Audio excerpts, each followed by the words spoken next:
Good morning. Hey, my name is Christian. I'm one of the pastors here. If we haven't met, I've been on a little hiatus. My wife gave birth to our second little girl in January, so we are adjusting. Thank you. Sam and Jeremy knew maybe how unpredictable that could be. So I have been away from up here at least for a little while, so it's great to be back. It is fun to be back today as we turn our attention to the new sermon series. So Sam talked about it a little. We just introduced it here. It's called The 7 Signs of John. And this is one of our sermon and small group series. So if you've been around for a while, we do believe in the power of small groups, as Sam mentioned at the beginning. And we do believe we live better connected. And so we dig into Scripture together that way. And we like to pair it up with our sermon series a few times a year. And so we're doing that here in this season called Lent.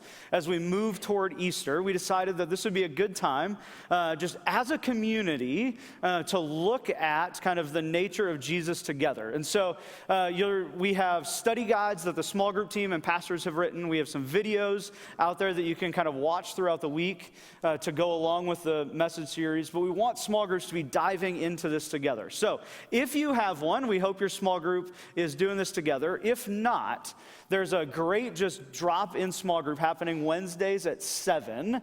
Be invited to that, to come Wednesdays at 7. If you come a little earlier than that, if you come at 6:30, we're going to be doing just a nice reflective worship service in here. We are in the season of Lent, this season where we kind of move toward Easter, and we take the opportunity to reflect on who Jesus is and what he came to do and kind of what this meaning of Messiah is. And so it's a time to slow down and reflect and worship together. And so Wednesday night, 6:30, we'll be doing that in here. Stick around for the small group at 7. We want to give everybody the opportunity to dig into the sermon series together. And so on the bottom of your worship sheet today, along with the kind of car questions you can go through, there's should be the address to go out to our website and get that material. So hope you will participate in that with us. This 7 Signs of John series we're excited about because we want to hone in and look at what does Jesus say about himself, but then how do we come to understand Jesus kind of in all of his facets. John is this great look at, or we've chosen John maybe as the lens by which to look at Jesus this season. Many of you may know that there's kind of 4 biographies of Jesus in Scripture. We've got Matthew, Mark, Luke, and John. We call them the Gospels. Matthew, Mark, and Luke, the first 3, we call the Synoptics. And they kind of tell Jesus' biography kind of linear, time-wise. This, and then this, and then this, and it all kind of marches up to Holy Week and Easter, and then the Ascension. But John takes a little different approach. His lens is a little different than that of the others. He orients his biography around these stories, these snippets of Jesus' life. And the first half of the book is these miracle stories, or as John refers to them, these signs that point to Jesus' glory, that point to who Jesus is. And so John wants to give us this picture, this clue of what's going on. And how many of you remember Paul Harvey? Out of curiosity? Great. So Paul Harvey used to have this episode, where he tells stories of people. And you kind of get the reveal at the end of who he's talking about. There's a new person doing that type of storytelling named Mike Rowe. He's got a great podcast out there called The Way I Heard It, where you kind of tell somebody's story. And you give these foreshadows, and you kind of tell the story in such a way that by the end it really reveals who the person is and shows their true kind of character, at least. And that's what John has set out to do. We're orienting this series around a passage in John 20, kind of right at the end of the book. John tells us what he has laid out to do in this biography. And this is it. It's John chapter 20, verses 30-31. Jesus did many other miraculous signs in the presence of his disciples, which are not recorded in this book. But these are written that you may believe that Jesus is the Christ, the Messiah, the Lord, the Son of God, and that by believing you may have life in his name. And so all of the stories that we're going to look at, these 7 signs over the next 7 weeks, these 7 miracle stories, all point to this identity of who Jesus is as the Son of God and what we can learn about him. And so we get to dig in this week, and I'm excited to kind of kick off the series, mainly because this is one of my favorite stories. So Jerry read it for us, very nice. It comes out of John chapter 2. It's the story of water into wine, or as I like to say, H20 into Merlot. I think that has a nicer ring to it. I would use Bordeaux, but this is not France. So Merlot it is. And it gives us this picture. It kind of walks us through the story of Jesus' life. And I could honestly go on for an hour talking about all of the nuances of this story. It has been fun to dig into. I've thought about preaching this story a number of times. And here's the problem in a preacher's world with that. There's a lot I could say that you don't want me to say, because it would get long. And so what I've tried to do, and what we're doing for this series, is looking at these stories with purpose and intention to see who Jesus is. And so I want to dig into this story in its many facets to help us reveal that truth. And as I got into this time, I was amazed a little bit about something I had overlooked in all of the times I had read this story. And that is the interaction between Jesus and his mother. So we're going to look in a little bit. If you want to follow along, I believe it's page 863 again. It's John chapter 2. And the setup is that Jesus, his mother, and the disciples have been invited to this wedding in Cana in Galilee. And the tension is brought up right away, and then we get this dialogue with Jesus' mother. Now, I am going to bounce back and forth, I know I will, between Jesus' mother and Mary. John never says that her name is Mary, but the other Gospels do. So if I bounce back and forth, please forgive me. I'm not as good as John. Here we go. Here's the introduction to the issue. John 2, verse 3. When the wine was gone. That's it. That's the issue. I don't know about you, but this is a big deal. Right? The wine is gone. And so they're at this big celebration. It was the responsibility of the bride and groom, this family, to provide for a large celebration. And there's a problem. Now, we don't know who all knows about this, but for some reason, Jesus' mother knows. The wine is gone. So she says to Jesus, they have no more wine. Why that is a redundant sentence, I don't know. Ask John. But the wine is gone. And so we've been clued into this issue that there's going to be, if it hasn't been revealed yet, this big embarrassing situation. That something has happened, whether it's poor planning, whether it is a miscalculation.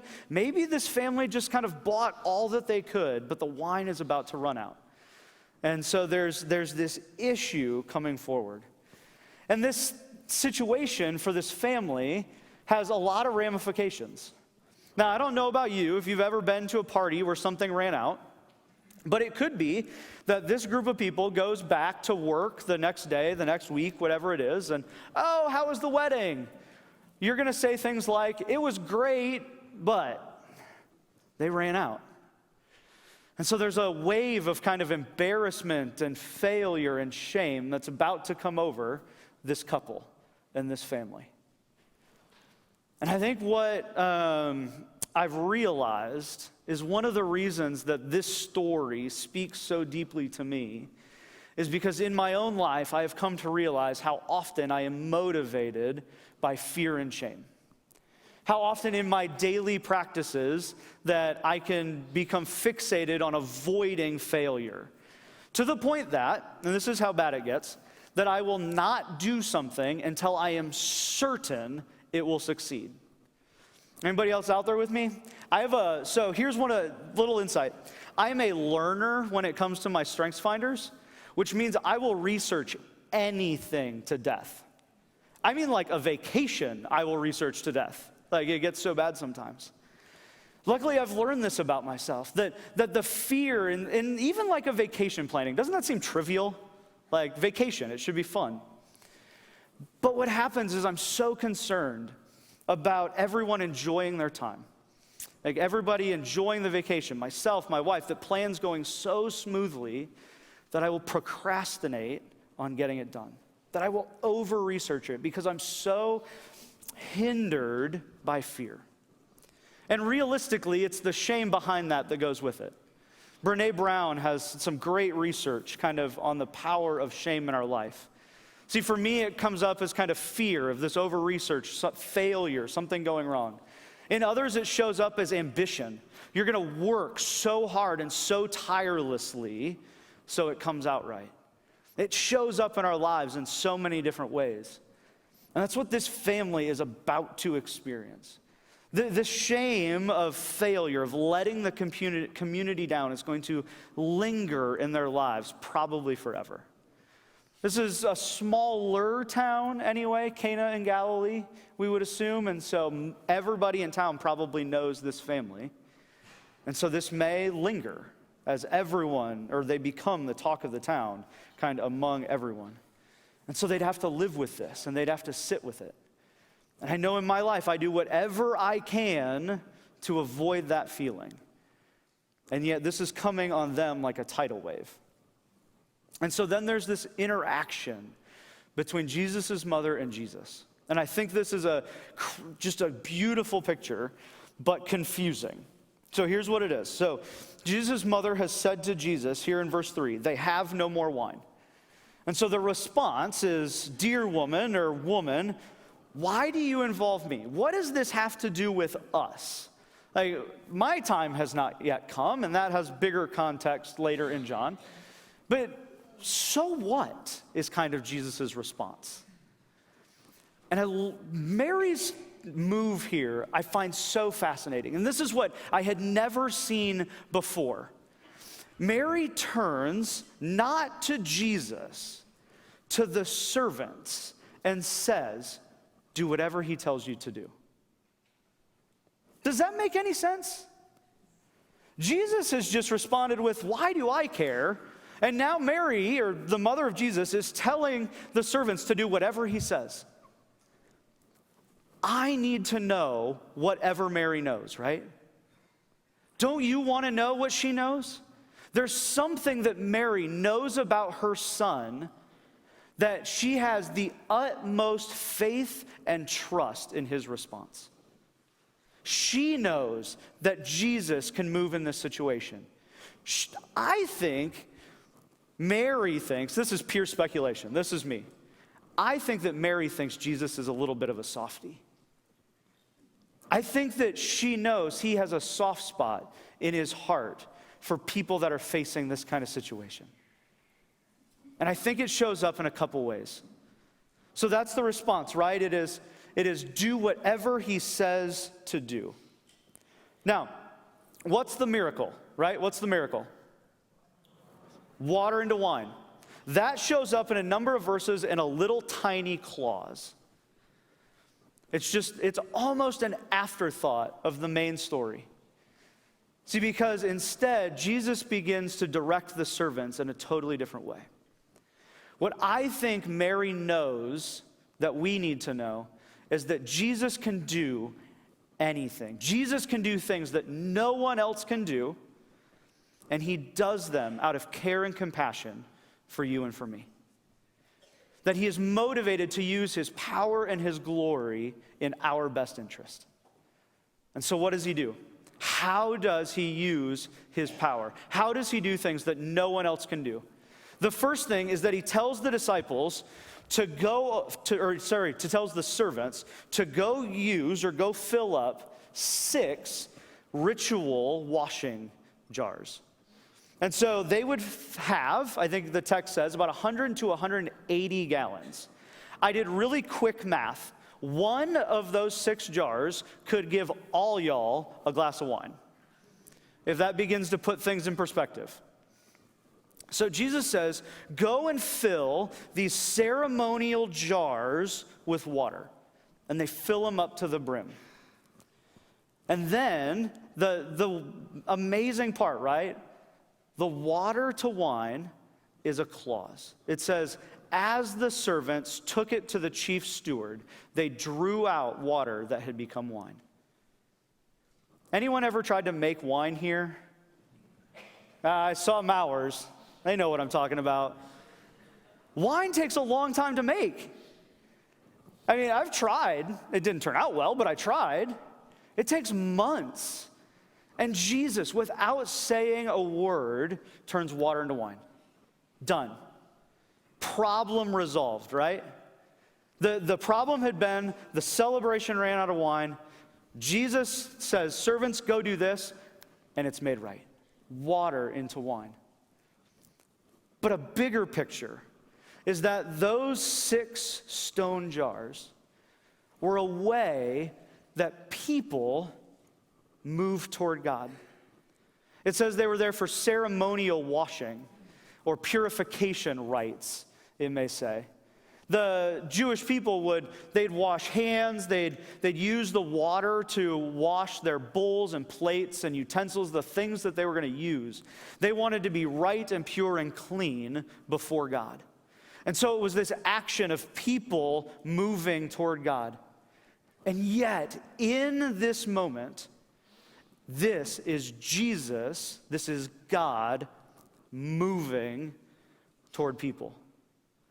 Jesus repurposes these religious things.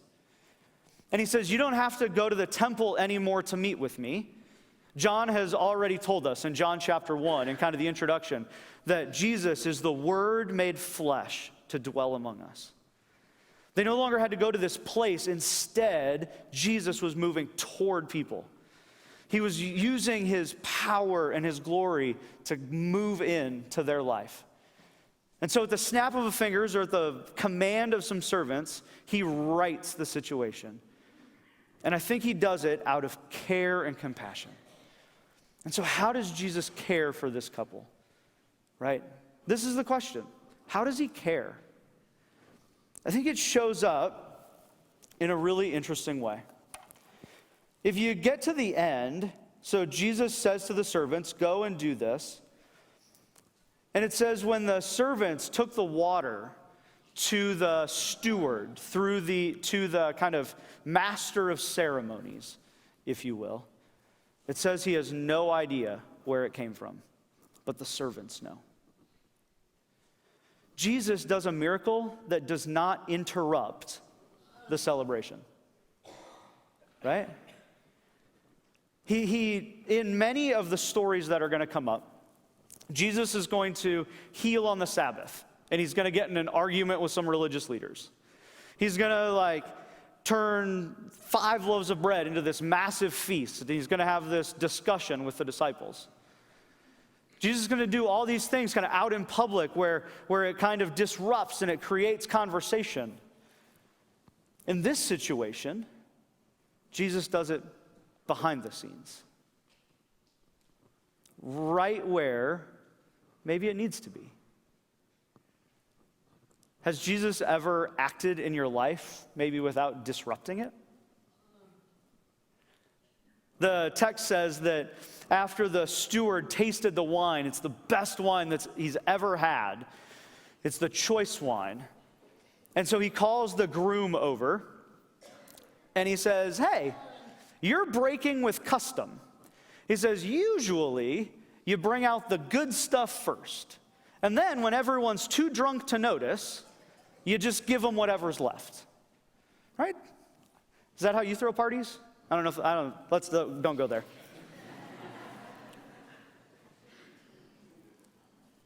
The groom knew what wine he provided. The groom probably provided the choice wine first, and then everything else second. And so now the steward is saying the best stuff has been brought out. If I'm him, I'm confused at this moment. I have no idea what's going on. And so we have a choice. When Jesus begins to act in our lives, when there's healings that we can't explain, when stuff works out when it never should have worked out. Because I know in my life I screw up and I make the wrong decisions all the time. Things should not work out in my favor. And so when that happens, do we turn around and say thank you to God? Because the groom is left wondering. We don't know how this turns out for him. But we have to wonder. When God shows compassion in our life, when God shows care in our life, do we turn around and give thanks back? Do we recognize where the good gifts come from? You see, the only people that know that this miracle took place, servants, disciples, Jesus' mother, and maybe some other women that are helping.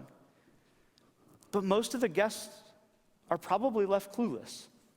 The steward is left clueless. The groom is really confused, I can imagine, on what's going on. Jesus is moving in their life before they know that they have a problem. This is the type of character that Mary knows Jesus has. How many times up until this point has Jesus acted out of compassion and care, maybe for his brothers, maybe for others? Mary knows that this is part of who he is, that this is his character, to use his power, to use his glory, to do what no one else can do for the good of people, for the good of others. What would it change in your life if you knew you could stand on that kind of faith? Are there things in your life that you're not willing to ask Jesus to help you with because you don't know that he'll come through? Are there things that you're not willing to do because you're afraid of the outcome? You're afraid of the shame or failure that might come out of it? Are you willing to put that in Jesus' hands? In tangible ways, are we willing to follow after a God that says he desperately loves us? You see, this feast is just a showing, it's a small picture of who the God of heaven is. See, when we look up here, when we do things like confess things in our worship services or amongst our small groups, what we do is we recognize that we don't have it all together, but that we don't have to live with the failure and shame and guilt that goes along with it. That's a Jesus thing. See, in most of our life, we think we have to shoulder that burden, that we have to work our way to God. But that's part of the power thing. That's part of the transforming what was once our work to get to God into God's work to us. When God says, he says, I paid it all. I'm the one that loves you this much. That should be freeing, right? That should send us out into this world to do all kinds of new things. Just out of curiosity, how many of you have been down to Union Gospel Mission to serve a meal or to serve down there? We do these things from time to time. We do these fine dining events where we go down to Union Gospel Mission and we set out a plated meal and we serve as hosts to guys that are probably at rock bottom. These guys that, for one reason or another, have found themselves homeless and possibly addicted and may feel the shame of life. And yet we have the opportunity to walk into that experience and say, you are worthy of love and grace. You are worthy of a good meal and a good conversation. There are all kinds of ways that the world wants to heap stuff on us, and yet Jesus says, let's cast that aside. Let's be set free from that. Let's be loved into a new way of life. I think about the group that goes and serves at Food Harvest. One Saturday morning a month, as they just help people in the valley get food that they need. People that may be ashamed or afraid that they can't live up to the expectation and provide for their family. And we're there to say that you are worthy of love and grace, and we want to connect with you. We want to pray for you. We want to lift you up. And it's this kind of love that Jesus wants to pour into us, to cast out, maybe before we even know it's there, that shame and that embarrassment, and move us into a life of service. I think this is the Jesus that the Jesus that Mary knows. Do you want to know that Jesus? Because I do. One that I can trust with my life and my actions, and one that will fill me up as I go out. And so let us, as we seek to understand Jesus more and more as we go through these 7 signs, may we see his character more fully so that it may reflect in us more fully.